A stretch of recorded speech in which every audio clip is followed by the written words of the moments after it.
We tested a lot of vials. All of them had DNA.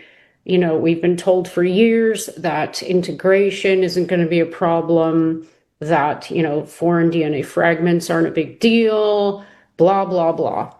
So we found not only DNA in all the vials, but a lot of DNA in all the vials, and over the alleged EMA limits, which are already too high because they rely on naked DNA assessments and not the lipid nanoparticle encapsulated DNA assessment. So the reason I'm saying all of this is because one of the DNA fragments we found is called SV40 promoter enhancer, which is a strong mammalian promoter, which it and all the other DNA fragments, just their presence can induce all sorts of problems that basically all lead to cancer. Okay, I'll just put it that way.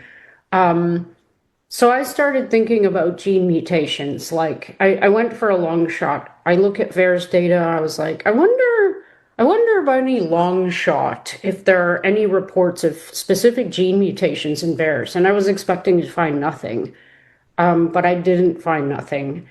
And I'm not saying that there's a causal link. What I'm looking for is evidence to generate hypotheses, because the dealio is that the presence of SV40 in particular can cause genomic instability.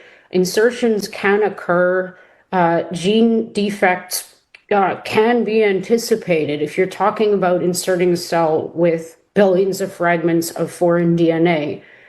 You're talking about the potential for epigenetic modifications happening. This is also something that Kevin discussed in his preprint in terms of methylation patterns. You can read about that. So the bottom line is that read my Substack, okay?